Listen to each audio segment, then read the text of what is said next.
Taga-asa ka!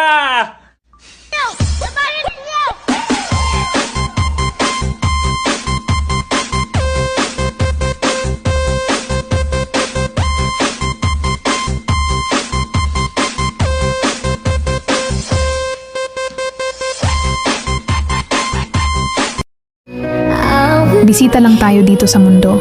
Walang mananatili dito. Kung oras mo na, walang makakapigil. Kaya habang nandito pa tayo, gawin nating masaya at makabuluhan ang ating buhay. Yung mga taong nakapaligid sa atin, mahalin natin ng totoo.